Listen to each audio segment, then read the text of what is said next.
All right, we want to take a few moments to tell you about one of our very good friends of the show, Aligned Health Center. Aligned Health Center is the first chiropractic biophysics clinic in Northern Ohio serving patients in Westlake. The team at Aligned Health Center helps patients with back pain, neck pain, migraines, ADHD, digestive issues, sleep disturbance, whiplash, scoliosis, and much more. The mission at Aligned Health Center is simple: to help people in Westlake and Beechwood areas achieve the best possible health and overall wellness.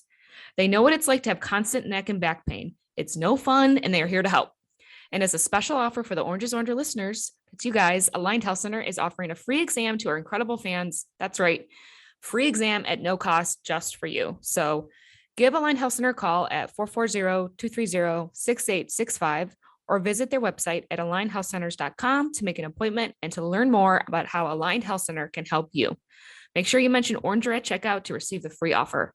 Again, that's 440-230-6865 or visit alignedhealthcenters.com.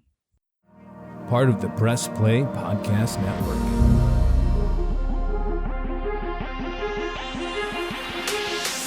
45-50, 45-40, run, William, run! He's got blockers in front, 5, touchdown! Joshua Cribbs turns disaster into a score! Kick block! They blocked the kick! Tyvis, you know who had a really good quote kind of recently? Like a really good true quote. Kanye West. No, but not that far off. Jay-Z. Juju Smith-Schuster. Oh, what the heck did he You know what he said? The Browns is the Browns. That's what he said. Browns will be the Browns. Browns is the Browns. Same old Browns? Is that what you're talking about? The same old Browns. And that's what we are. That's That's what we are. That's sad, Holly. Isn't it? That's where you at. Yeah, that's where I'm at. You know why? It breaks my heart to Well, hear at this. It breaks mine. I am My heart not. gets broken every Sunday with I'm Pats. not. I'm really not. I'm not there, like, at all. I know you're not. You're the only person on this planet that isn't. Well, And I don't understand it, which I'm going to ask you. And I think that I do want you to break down those two final touchdowns, because I know you and I were texting about it last night, but just the different coverages. And obviously there's stuff that came out today. Lots of finger pointing. Mm-hmm. Yeah. So, but I want to first start out with the fact that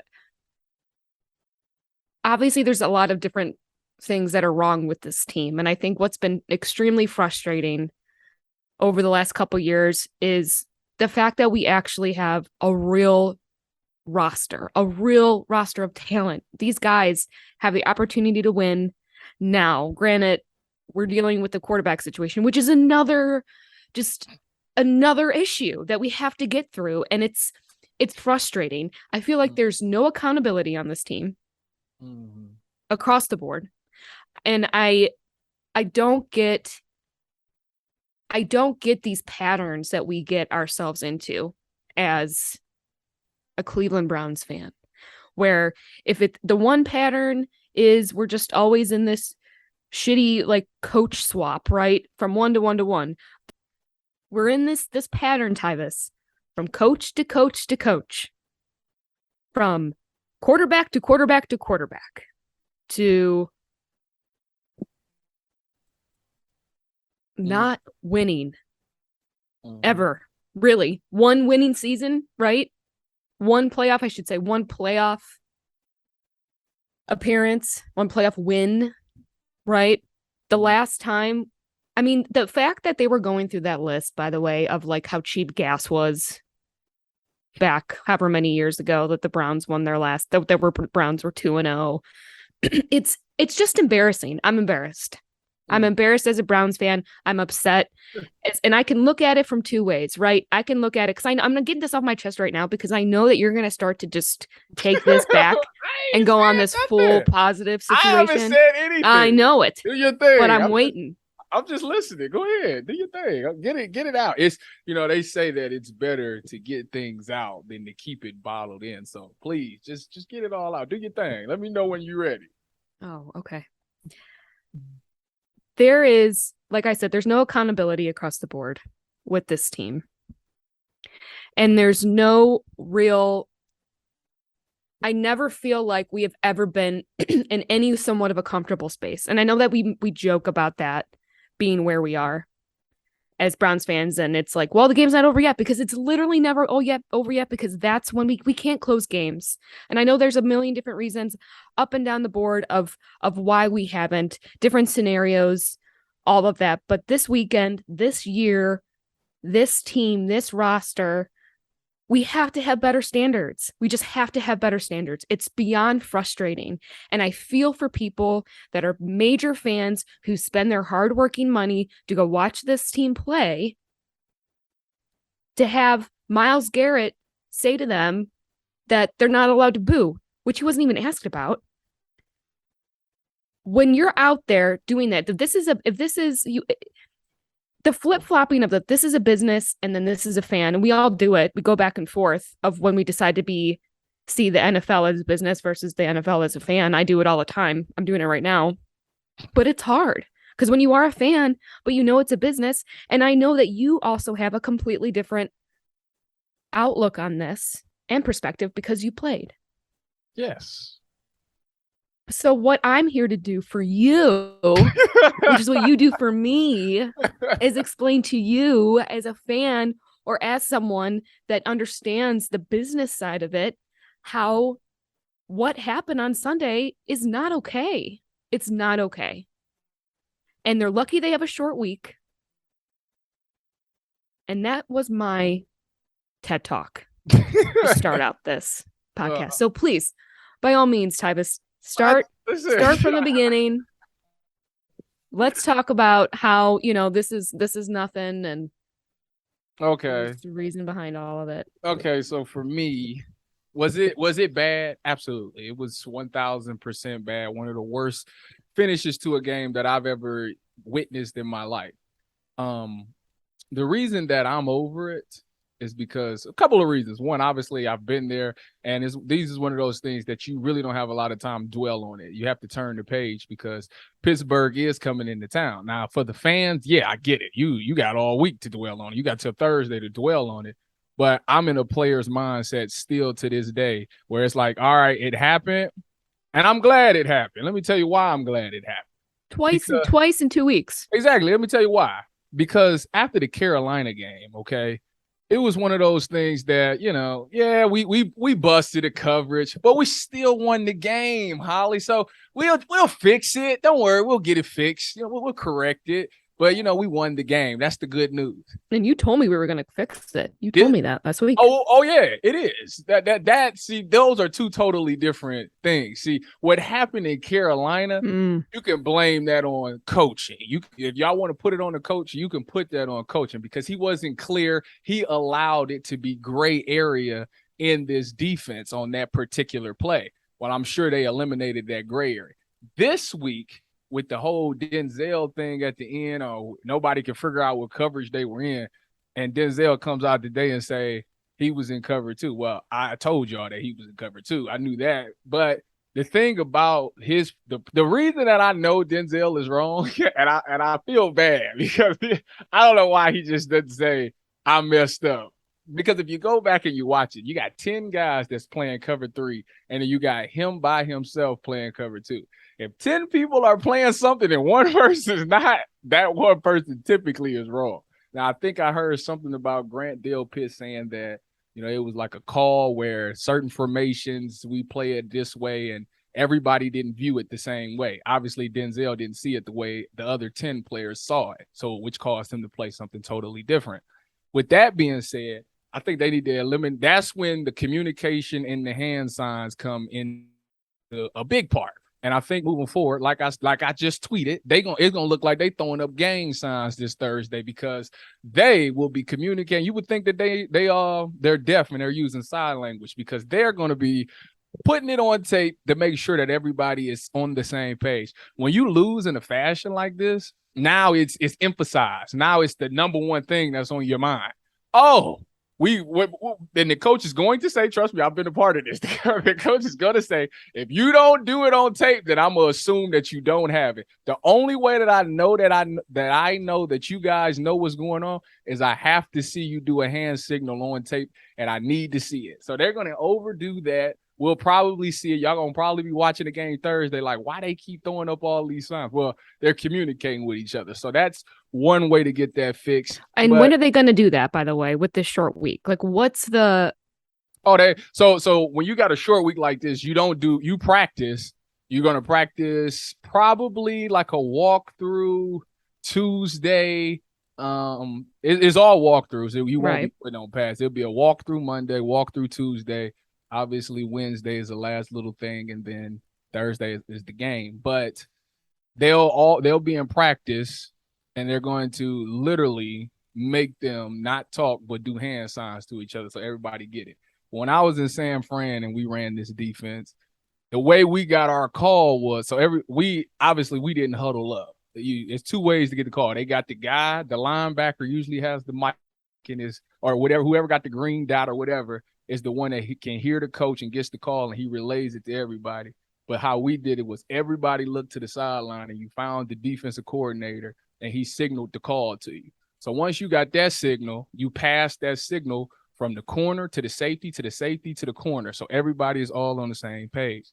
And that's what you'll probably see those guys doing. Now, I'm glad it happened because I think this is going to nip the communication errors in the bud. When you lose a game because of it, you're never going to want to make that mistake again. And I do believe that they do have leaders in the secondary. My guess would be is probably John Johnson, because he's the one that's not afraid to really speak his mind. And he'll tell you like it is. And everybody respects guys like that. Anybody that's going to be 100% honest with you, you tend to lean towards that person. So I'm pretty sure he's going to overemphasize that everybody has to use hand signals in this game, and we won't see coverage. But that's why I tweeted, I said, I'm confident that they won't do it again. Now that you've lost because of it, you will make sure that you won't ever do it again. So that's why I'm extremely confident. And I'm not worried about it like most people are. A lot of people are like, well, this has been happening for years.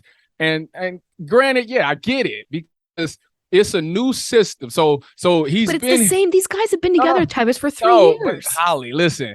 The first year, year one is going to be coverage bust because it's the first time everybody's heard it. Last year, there was a bunch of new pieces that came in on this defense that's never played it. So technically, you're going back to year one again. So yeah, it's going to be coverage bust.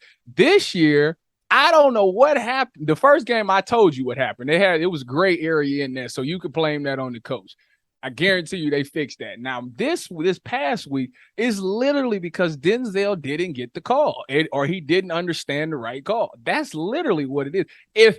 And people be calling Joe Woods this terrible defensive coordinator, and it makes me laugh because the plays that he's calling actually would work if they ran them correctly. And I know this because obviously I've ran them before. So it bothers me. Like the Robbie Anderson, if it was ran correctly, he's double teamed in the post. G. New and Dale Pitt is on him in the post, and it's a no play. If Denzel actually played the right thing on this last game, then freaking Corey Davis he's on the top of Corey Davis challenging the ball, and that's a no play. So the plays that's actually being called are the right defensive calls that you're supposed to make as a defensive coordinator, but the players just don't execute it. So I don't understand how you can be happy with a guy who it was 30-17. He's held a whole offense to 17 points for 58 minutes, had one coverage bust in the red zone. So it really should have only been 10 points,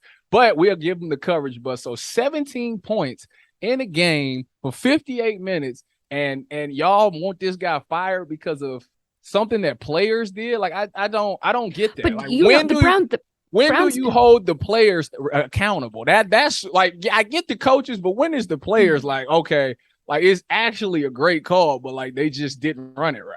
Right. Well, the Joe Woods, first of all, the defense for the first half of the year last year wasn't great. They picked it up at the second half of the year, for one. Yeah. Two, you could say not necessarily Joe Woods, but you could say it was coaching the second game too, because it should have been on Stefanski if you wanted Chubb to step out, right? The no mas. Are you talking offensively?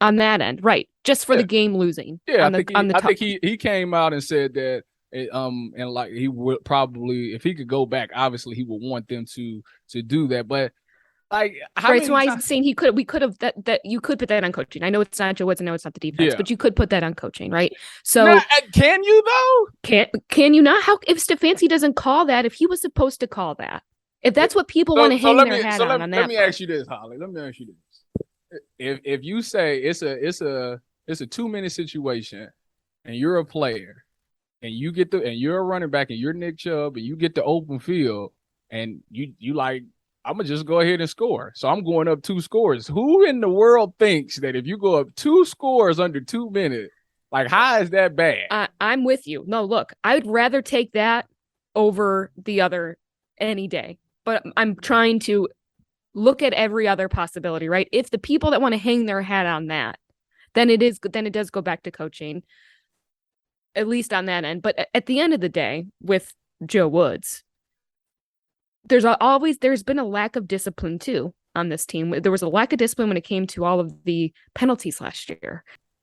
Also, at the end of the day, the discipline is lacking. It lacked last year on a lot of different fronts, but the penalties, the dumb ones, right? Mm-hmm. And then here we are this year. I just don't know how that game 1, when Cade York bailed our ass out at the end of the game, that is not something that's emphasized, because we could have lost because of that, because of the miscommunication. Yeah.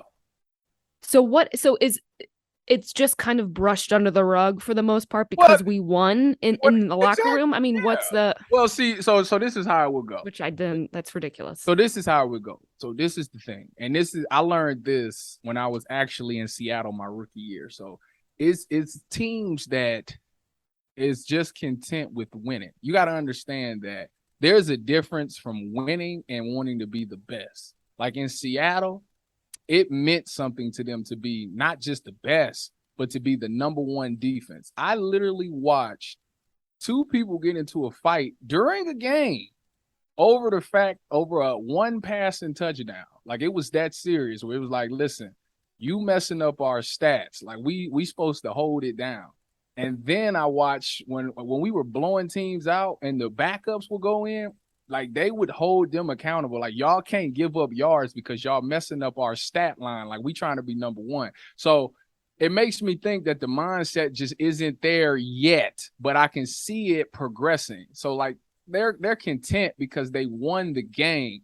And yes, you go in on Mondays, you do your meetings. The coach is going to explain all the things that happen, teach you how to be better, point out your flaws. And as a player, you're not supposed to make those mistakes again. And you're going to be tested again because this is a copycat league and somebody's going to go find those clearly again. Exactly. And then you have on top of that, I get that it's the Jets, and I think this is the problem. I get that it's the Jets, but what y'all don't realize is that, one, Robert Saleh was like one of the people that kind of made this defense, and Joe Woods got the defense from him. So he knows it like the back of his hands, which means he knows how to beat it. Mike LaFleur was with us in San Francisco as the offensive coordinator and assistant, and he is the OC at the Jets. So guess what he's been going against for the past, 6 years? That defense. So, of course, he knows how to beat it. And Garrett Wilson just had a heck of a day. I mean, that kid, we go Bucks. But I think that, like I say, for the most part, I felt confident that they were doing okay. Like they did well. And I think that this loss is a wake-up call. Now it's serious. When you lose a game, see, the Panthers, they won in spite of. When you lose because of the fact it's communication, it's always on your mind. So I'm not worried about it. They have the players.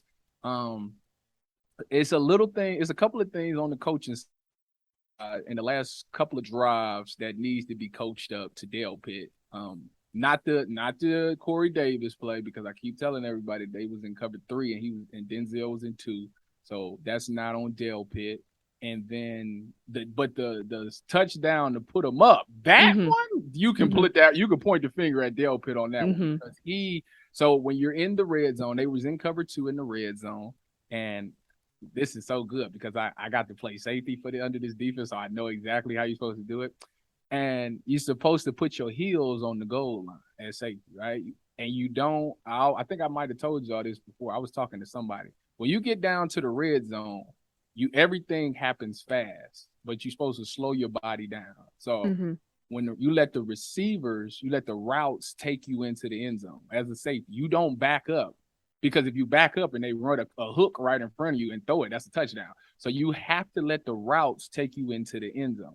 Well, if you watch the play, Dale Pitt back straight up in the end zone for like 3 to 4 yards deep in the end zone, and they hit Garrett. Garrett Wilson clears the linebacker, and Joe Flacco throw him a peel right in the window. If Dale Pitt is on heels is on the goal line, it makes his coverage tighter, which then makes Joe Flacco think about it, which then if he does think about it, it puts him closer to the ball and he would be there to make that play. So you could actually put that one on Dale Pitt. He has to be coached up better on that one. I'm pretty sure they told him don't back up in the end zone, but I would call that a brain fart on his part. But I do think that they just have the right players to do it. They just got to put it together for 4 quarters, and that's the thing. It's finishing.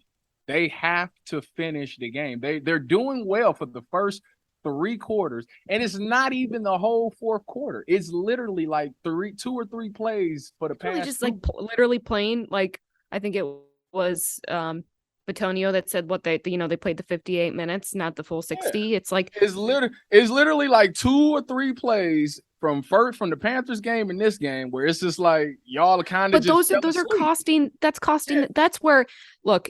I understand and appreciate your background in all of this, but it honestly makes me more mad. What, because they play for 58 minutes? No, well, yeah, obviously that one, but also for the pure fact that it's just like, it's like, oh, we'll fix it next week. Well, we won. There's not any real. You talked about being in Seattle and that just like that urge to make sure that like you want to be that number 1 defense. Well, I want them to want that to be the number 1 defense. I do. They've been together long enough to be able to want that and not go on Twitter and point fingers. This is the shit that we just don't need it. It's week 2. And we're already going on Twitter. And that's the thing. That's the thing right there that's got me. That's probably why I'm not so mad about it, because it's just week 2, It's week 2. But we're dealing with this already in week 2. Or are you tweeting about it in week 2? I wasn't fortunate enough to be in a position like that, so I wasn't really tweeting too much. You wouldn't. I know you wouldn't. But no, because honestly, if I was in a position and if it was on me, I would literally just right in the press conference, I say, you know what? It was on me. I had a brain fart. I thought it was something else than what it was. Totally a miscommunication with me. I let my team down. Don't worry about it though, because I will be better from this moment moving forward. I owe this city of Cleveland an apology, and I promise you that I'll get it done. That's the type of stuff I would do. But they don't have to. They're going to do it to their teammates. Like they're going to literally say that. Are they? Because they're pointing fingers at them on social media. Don't nobody listen. Kevin Stefanski is the head coach. Everybody, he established the culture with the media. You're not going to ever get anything out of too many people like that for the Browns, because they're all followers of Kevin Stefanski, and he just has like a no nonsense tolerance when it comes to media. So you're never ever going to hear people really down their brothers or tell you what really happened in the media. You have to just kind of know these people. So, it's one of those things that they're going to fix in-house. They're going to talk about it in that because that film session today, I'm going to tell you right now, it wasn't beautiful at all. Like it was some words being said. When we had a start like this in San Fran, you know what we start doing? If you give up a touchdown or you blow an assignment, that's $500 in the pot. That's you start clocking some money on it. Now it's like, all right, now I got to be locked in. So I would suggest that they get that going, because right now it's a couple of dudes on that defense that owe down, and they need to pay up for that. But like I say, Thursday is going to tell me everything I need to know. It's a short week. You have to turn the page. because Pittsburgh lost, and everything everything that you wanted at the beginning of the season is still there. Like I don't. Well, no, we're very lucky that pretty much our whole whole division is everything. No, even if they would have won, even if everybody won, it's still there. Everything that you wanted to do, you still want to win this division. You still want to go to the Super Bowl. Everything is still there. The positive thing, the best thing that happened yesterday was that the offense with Jacoby Brissett and Amari Cooper looked really good. That's first of all. So thank God for that. We actually can throw the ball and be effective throwing the ball. We needed to see that. And the fact that they blew that coverage was perfect, because now they'll never do it again. I promise you they will never do it again, because they're going to be communicating. They're going to over-exaggerate this communication. So I think it's a blessing in disguise. I'm so anxious to see how they respond on Thursday, because obviously they're going to be mad. They're still going to be upset, and they have to find a way to get this bad taste out their mouth. Well, that's what I don't feel like I see. I don't feel or see that they're pissed. I don't. How would you see that? How would you see that? Because they're not going to get on social media and just, No, but I think any demeanor in any press conference of just being like, yeah, like we're never going to let this I'm not going to let this happen again. Like this is saying anything that shows any, and I know because Stefanski, it's become a running joke. I contribute to this joke every week of where I work for our Hey Stefanski bit, where we take boring quotes from Stefanski and use funny questions from our show. Like we do that all the time. But in situations like this, it was the same things last year, man. Like this every fucking week with Baker, and we were losing. It was the same thing. At some point you want to see, and regardless, I know he doesn't want to have to show that much, but you got to show something. I want to see something. And if you do, I don't want to hear that it's the most disappointing thing was the fans, because that should be the last thing on your mind after that game, are the fans booing you. It should be. I agree with that. I don't disagree. It's frustrating, as I think you're ticked off too early. I think that's what I think you're concerned because of the past mistakes of what happened in the past, and that's. And also because I know what we have, right? Like that's why people are so pissed. You think they don't? I don't know. I don't know if they do. No, that's what's frustrating. They do. And I think the main concern is that what happened, to who it happened to, and the fact that the rest of the schedule is what it is. I think that's right there is what makes everybody nervous, because it's like, oh, we lost this easy game to the Jets. Exactly. Now we have to find a way to beat these hard teams and stuff like that, where nobody's really playing great ball right now. So anybody's beatable. There's no team that you turn the tape on and be like, oh, yeah, like right now they just look like they're going to the Super Bowl all the way. Like there's really no team clicking. Maybe Buffalo, but outside of them, nobody else is really clicking like that. So I'm not giving up on them already. Week 2, I'm not giving up on them already. But it's frustrating because of who is on this team, because of the fact that we've had a somewhat of a consistent coaching staff and management, like for the first time. And when you know that we have to just kind of get through this stretch before Watson comes back, and the fact that there's not any, I don't feel like there's any real drive. Like you said, yes, they do care. Yes, they do. Yes, they are mad. And I'm saying I don't see it. It's because I don't feel it from them. So yeah, I would love for Thursday for them to come out and play that way. And I don't like how we're just always we've been consistently bad. And then we were actually consistently good. And then we're like inconsistently good and bad last year. And now, like, I don't know where we fall, because we actually did play well on the offense. Jacoby looked really good yesterday. Amari Cooper, you talked about Amari Cooper last week, and we were going to start to see him shine, and we did. I tell you, all of these things, all of these other pieces were falling into place. And then this, and it's like, yeah, are they half-assing it at the last 2 minutes? Are they not paying attention? Like, this is where it should be the strongest to close out a game. And it's frustrating. It's frustrating when you watch this team for this many years, and this is what happens. And I know people have been watching it way longer than I have, watching this team lose every week. But when you have something in your grasp, and yeah, our standards are now higher with this team. They've won. So yeah, this is where we're at. So we're gonna get pissed. So they should be making sure that Yeah. every week they do have the number one So D. so my thing for you is this, Holly. One, have I ever steered you wrong? Have I ever, No, I don't think so. No. okay, so do you believe me? Do you trust me when I tell you that this will be a wake up call and they'll play a lot better, especially in the fourth quarter? I hope so. Yeah. I do. It's It's I don't like that it took this. Do you know what I'm saying? I don't like that it took this. Me either. Me either. I don't like that either. But I'd rather now than freaking week 17 or something like that. If it's going to happen, I'd rather the hiccup happen now. So now they will wake up call. What happened? What after week 6, 8 last week? They just turned into this top 5 defense. How about it now starts week 3? Wouldn't you like that? Now for the next 15 games, you see this defense wake up and play lights out. That's what I think would happen with this. That's where my mind is. Because why do I know that? Because I watched them do it last year, so I know that it's in there and they're going to do it again. Now, this game is going to be kind of tough because Jadeveon is out, so so somebody has to step up, and it's going to have to be Alex Ryder or somebody like that. But I think that it doesn't matter who it is. You have to come in there. You have to play with a pissed off mindset because everybody's pissed about, especially on the defensive side of the ball. Everybody's pissed, and everybody will be locked in for this whole game because the leaders of that, it's up to the leaders. It's up to Miles. It's up to Anthony, and it's up to J3 to make sure that these guys is locked in.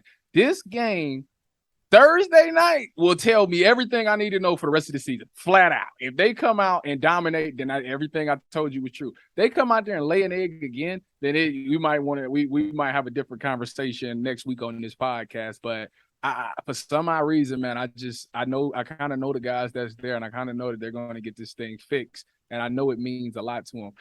Do they show their emotions? You don't need to see their emotions on social media or anything like that. You need to see it each other. They need to show each other that they care, and I'm sure they had those conversations. Like I say, because they keep everything in house there, and we'll find out everything we need to know on Thursday when they play Pittsburgh because it's still a rivalry.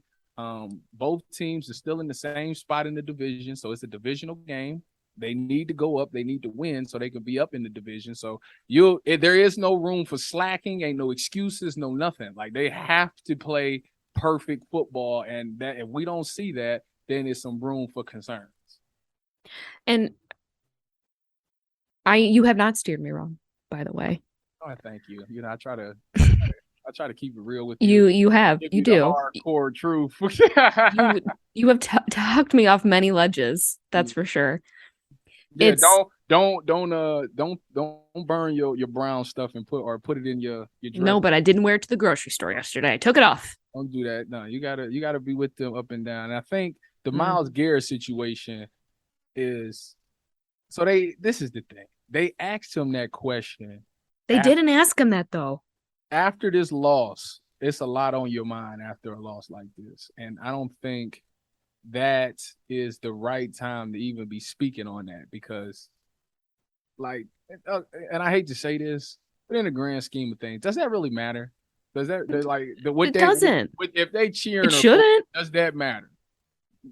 In the grand scheme of things, no, it doesn't. Because what's most important, and I hate saying this to the fans, but what's most important is the guys that's in the locker room. Like that's of course that's the approval that you care about the most. What people say to you on social media is always going to waver. It's either going to be up or down. And I was always taught to never take a compliment to the head and never take an insult to the heart. Like that's what I was always taught. And that's exactly the mindset that they should have as well. So the people that's going to be consistent, that's always going to be there for you, whether you right or wrong, is going to be those guys in the locker room. So the booing shouldn't even phase him at all. Now, granted, you want these people to come out and support you. Yes, you do. You want them to come out there, support, be around you, rally, because their energy and their passion do affect you a little bit on the field, especially on third downs when the stadium gets loud and the fans is after it. You feel that energy, and you want that. So yeah, that's when it matters. But for the most part, and like I said, I hate to say this, but the only approval that players really care about is the ones in the locker room. And that's fine. But at some point when you're assuming that role as a professional football player like that, making all of that money, knowing that those fans, granted, I know where a lot of that money's coming from, and it ain't coming from the fans. Sorry, fans. It's coming from the agreements, the carriage agreements and everything. That's where the most of that money is coming from that they're getting paid on. And obviously the owners. However, those fans are using what does seem to be like a lot of money to them, showing up at that stadium, maybe taking off work. You know, my brother spent a good chunk of money on tickets for his family last week in Charlotte, you know, like, and thank God he can afford it, right? But he still took out a lot of money to witness something like that doesn't always happen down where he lives. So there has to be that factor. If you have any, and especially someone like Miles, who does have that compassion that we've seen, that's where it gets frustrated, and it's just not necessary. He didn't even get asked that question, you know, and that's what he offered up, that was even worse. And that how, I don't know how that could be worse. And maybe for him, it did affect him. Right. We all say things. Look, I was tweeting up a storm after the game last week. Okay. Yesterday. Were you really? Oh, Sure I was. gotta go back and check. Oh, it. jobs I lost, Tyvis. I wasn't was paying on no- one. wasn't I was paying on no one. attention to it. I was busy doing my therapy session. On You the were. post I game. even texted you that I was going to call in. Disguise my voice. It wasn't as bad though. Like I But said, it's assuming, Tyvis, you know, you got to play the game on the field and off the field. You have to appease. That's what people, there's a level of there's a certain amount of a personal, and it's business, but there's also that point of trying to be likable, to try and appease the fans, to try and play that type of game that's off the field. As celebrities have to do it, anyone in the public eye has to do it to satisfy that, especially with people that really do take this to heart. And no, do they owe us anything? No, because they're in and out. This is their business, but there has to be that certain point. And if you're going to at all, you don't blame them for something. That's where I get mad about. well, this is the thing. This is how I always viewed it. First of all, I don't put on an act for fans. I, as you know, I just be myself. That's one. And this is the thing. The one thing that not only do you owe you, if you quote unquote owe the fans, and you kind of owe it to yourself, is the only promise is to go out there and go as hard as you can for as long as you can. That's it. That's all people really can Right. ask. But they didn't. They're not doing that, right? How do you know that? 58 minutes. They said it themselves. So you telling me you don't think the pass rush was still trying this, but that you think they just went out there and was like, yeah, let's just go ahead and chill on the pass rush? You think that? I don't. After last week, I don't. into this week, I don't see it that way. I do. I don't see it that way. I think you allowing these coverage busts to make you forget about other people. You're so caught up in the fact that it was a touchdown that you're not even paying attention to the effort of the D line or the linebackers. All you see is two or three DBs jogging behind somebody because they messed up. And that's and in your mind, that all 11 of them did it. No, it's not like that. You either really just pinpoint. But they all lose together, or you win they together, all lose, right? Yeah, they all lose. And that right there is when they need to be held accountable. You can't, but that it, because this is my pet peeve too. I can't stand my number one thing about football, and it's probably because I'm a DB.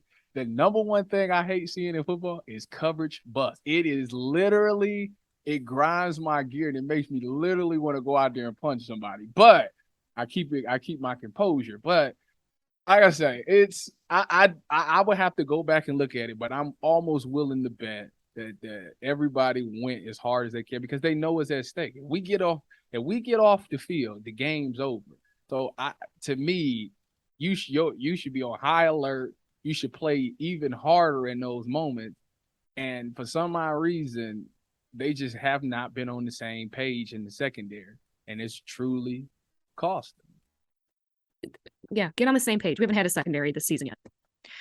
All right. Well, we're going to get to next week. We'll wrap up. We'll get to next week. So we'll take a quick break and we'll be right back. Hey, this is Chase Smith, and I'm here to tell you about our wonderful longtime friends over at Aligned Health Center. Did you know Aligned Health Center is the first and only chiropractic biophysics clinic in Northern Ohio? There is no other chiropractic clinic in the area that does what Aligned Health Center does. Let me tell you all about them. And I should know, I just went to them last month and they were incredible. From the welcome staff to the technicians and the doctors, it was an incredible experience, and I know you're going to enjoy your time there. Chiropractic biophysics is a technique that actually reshapes the spine and restores it to its original correct position. At most chiropractors you go in, you just get an adjustment and you're left with that short-term relief, but it's not actually fixing the underlying structural issues. But at Aligned Health Center, they actually aim to correct the structural issues and provide long-term relief to their patients. I'm talking about back pain, neck pain, migraines, ADHD, digestive issues, sleep disturbance, whiplash, scoliosis, and knee pain. Yes, that's right. They can even help correct lifelong knee pain. And it gets better. They're opening a huge, brand new state-of-the-art facility in Westlake. It's going to look so nice. I saw the floor plans. It looks incredible. You're going to love it. And in addition to chiropractic biophysics, they also offer regenerative medicine, which is a way to help rebuild cartilage in various joints and help reduce pain in places like knees, shoulders, wrist, and even your lower back. You can check them out online at alignedhealthcenters.com. That's Aligned Health Centers with an S, alignedhealthcenters.com, or call at 440-385-7357. Again, that's 440-385-7357 to schedule your exam. We will put the website and the phone number in the show notes of this episode.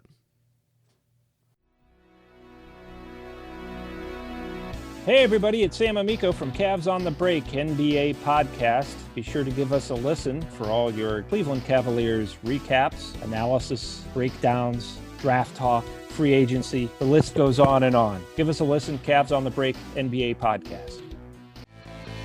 Looking for new insights on the Cleveland sports scene with a unique side of Cleveland sports history? Then you found the perfect podcast. I'm John Sable. And I'm Scott Sable, and we're hosts of the Sable Brothers on the Baseline podcast, a podcast about Cleveland sports, but not your typical podcast about the land's sports teams. Join us as we embark on a journey of sharing a unique and historical side of Cleveland sports history with the help of some former Cleveland sports stars and other historical figures. All right here on the Sable Brothers on the Baseline podcast, part of the Press Play Podcast Network. All right, we're back on the Orange is Oranger Cleveland Browns podcast. I'm trying to be a lot nicer with this introduction than I was the first time we started this episode. So I kept saying next week, which it's this week, which is next week. It's week 3, but it's this week with the Steelers. I was listening to Mike Tomlin's press conference a little bit today before we went on. It's what do you see, Tyvis, I guess? Let me ask you this. What are you most worried about with the Steelers? Let's start there. Their defense.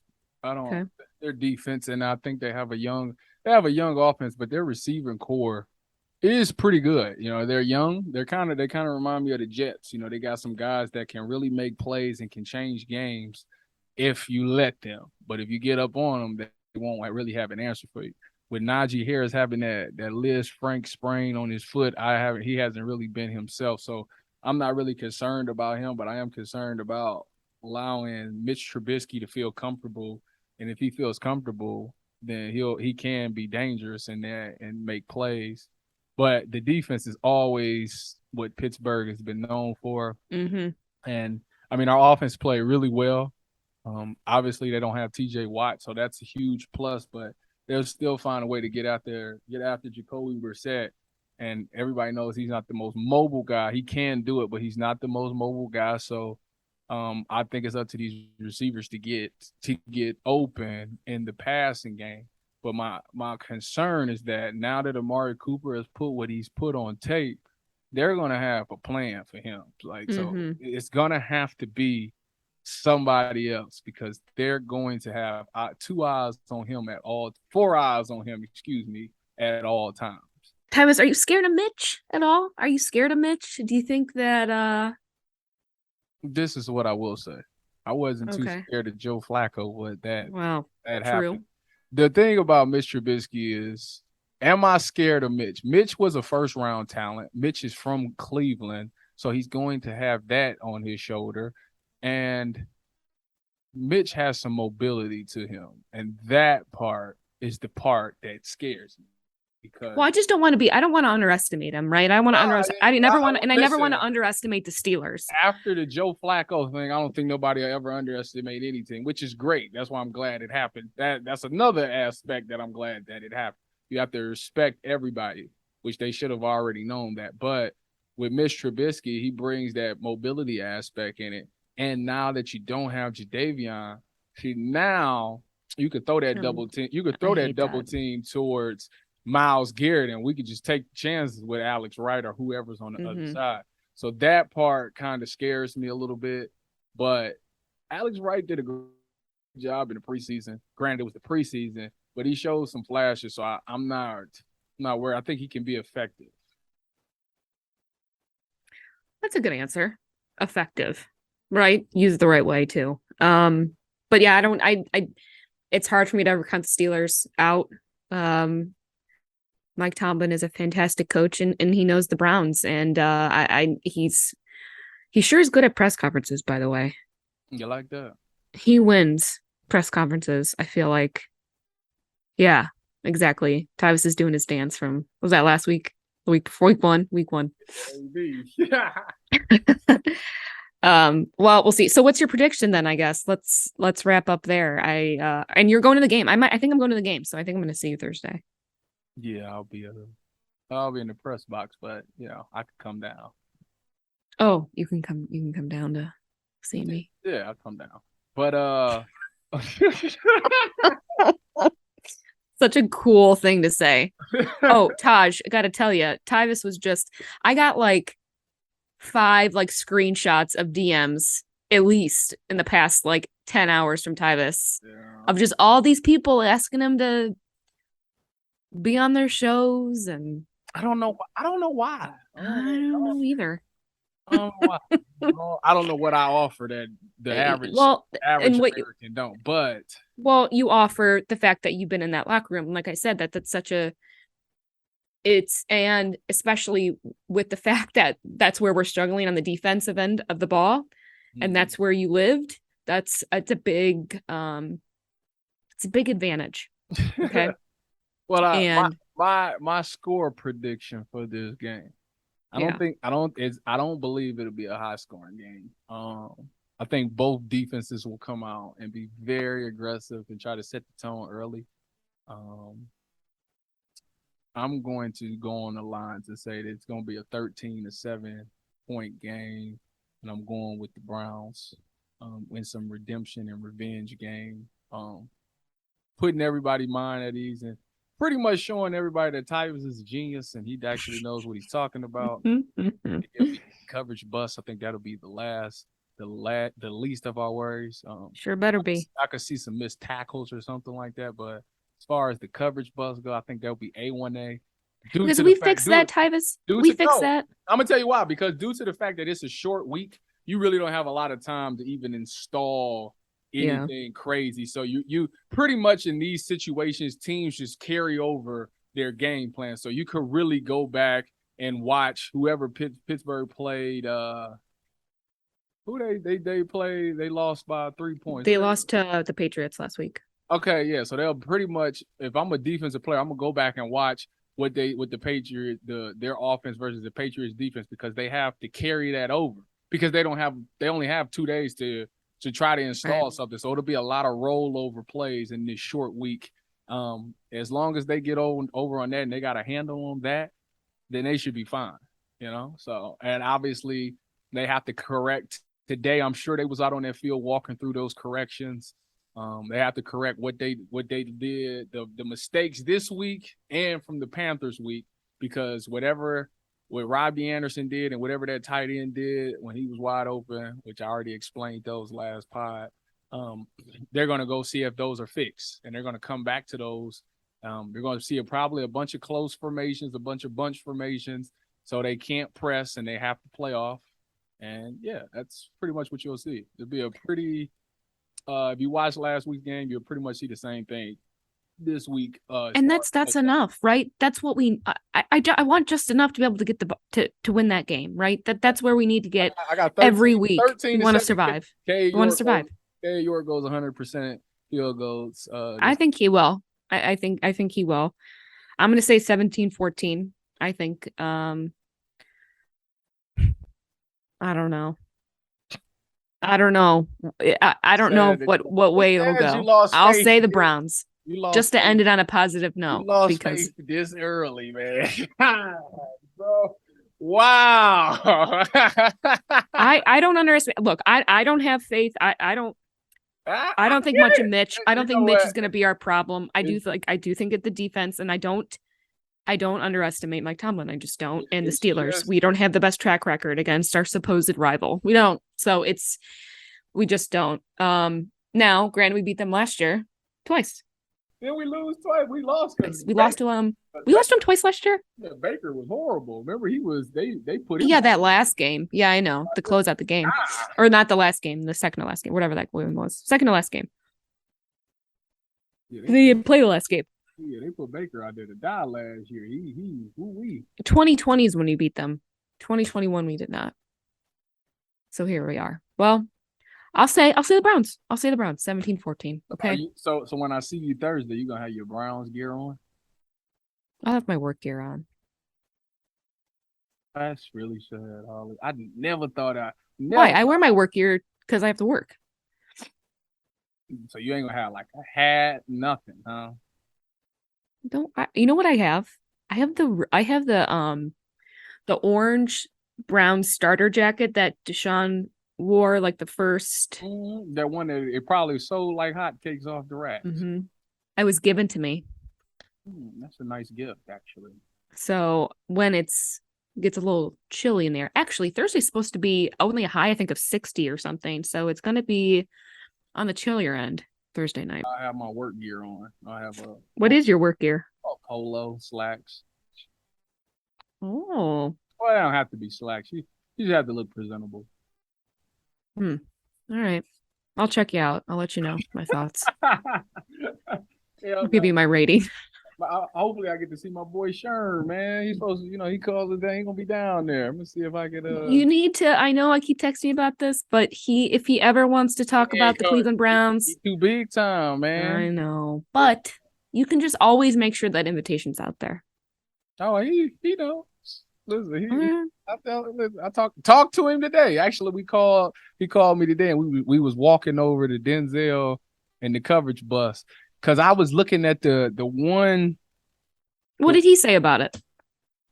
Me and him is like this. If I say it, he probably gonna stand it. We're at a point where he trusts my judgment. It's hilarious because I would say it and then I would be like, sure, what you think on this? And he'd be like, oh, exactly what you said. So it's funny that we see eye to eye on things. But I was talking to him about the one coverage bus where Breece Hall, I think it was Breece Hall, caught the wide open thing and scored.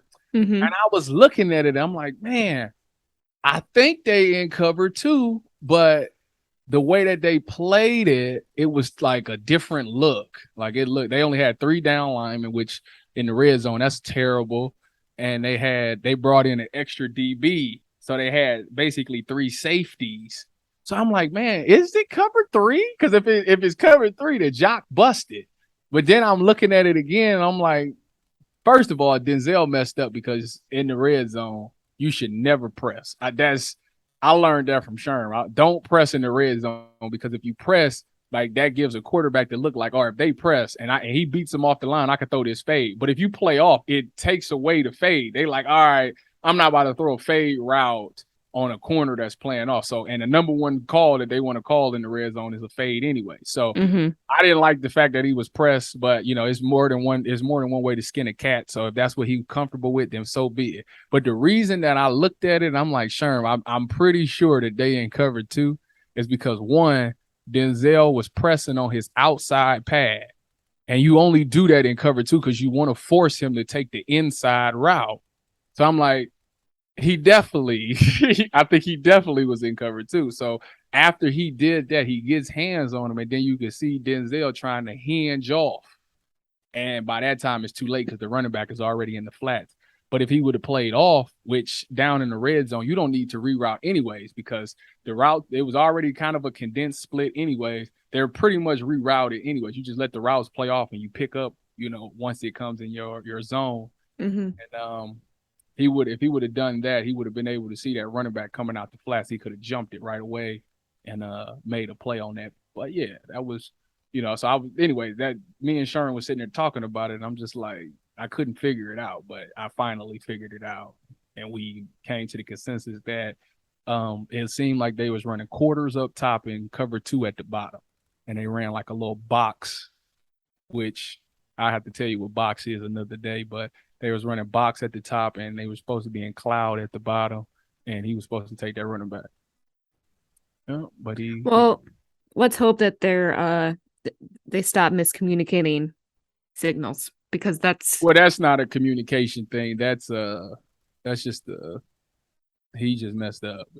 I think if he would have just played off and played wide, he would have been able to see that running back. But I think he just tried to do too much on that play. That's what I think.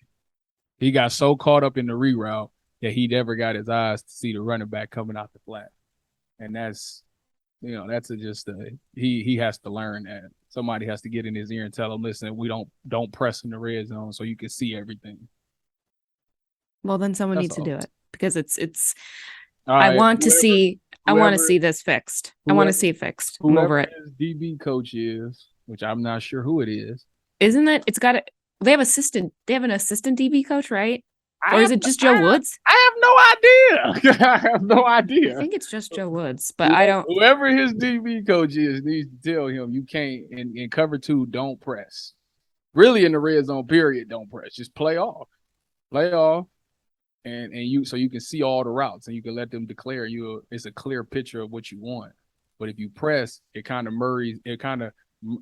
blurry up the whole situation. You can't see certain things, and obviously on that play he didn't see the running back. So yeah. Well, let's hope that they all just learn from the mistakes, and we'll leave it at that. Well, they have to. If they don't, then well, oh yeah. I mean, if you don't learn from, that's the thing about this league. If you don't learn it from your mistake, you won't be there too much. You won't be there long. So yeah. Well, yeah. After this week, this should be a massive wake up call across the board, top to bottom. That's it. If there's some more communication issues this week, it's time to make some changes. Whether, I don't know if it's in the secondary, whether it's the coach, there has to be some type of communication. I mean, it got to be some type of change, because something's not clicking for, especially the same people. If the same people keep making the same coverage, but something's not clicking, and you need to take them out and put somebody in there that is registering to. And I wouldn't be afraid to bench. I'm afraid to sit. You're not gonna if you're not going to take the time to learn. You know what? Get me out there. I tell everybody what they got. I ain't been out there in 3 years, but I still know it like the back of my hand, and I tell everybody what you got. If you don't know, ask me. I'll get you right. I would be on the field cheering you on. Tyvis power. It didn't mean much because I'm from Cleveland, so it means more to me, and I make sure I hope I'll be out there like, listen, we ain't doing this. Not in my city. Y'all not doing this.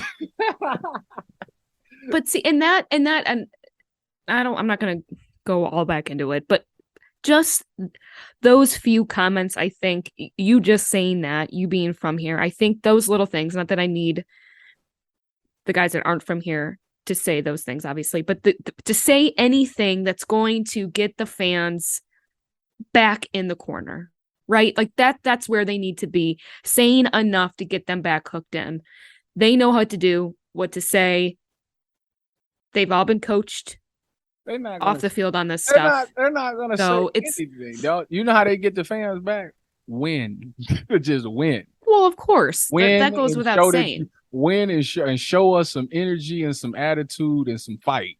And finish the game. That's it. That's all they want to see. Show us fight and finish the game. 100%. And that's what they're not doing. And in the meantime, don't blame the fans. That's all. Don't blame the fans in the meantime. Okay? I'm going to end it at that. Just, do that. Well, that does it for us this week. I'm the Orange is Oranger. Tyvis, thanks again, as always, for putting up with me. It's a blessing in disguise. The better days are coming soon, Holly. And you're gonna look back and you're gonna be like, I can't believe I was even tripping over them in week 2, man. It's week 2. It's such a long season. So I have no doubt in my mind that this team has gotten the wake-up call that they need. And I'll be tripping forever with the Cleveland Browns. Okay. It's cool. You know what? That's good. It's good to get the blood boiling. You know, it's good. It's healthy for you. You know. Yeah.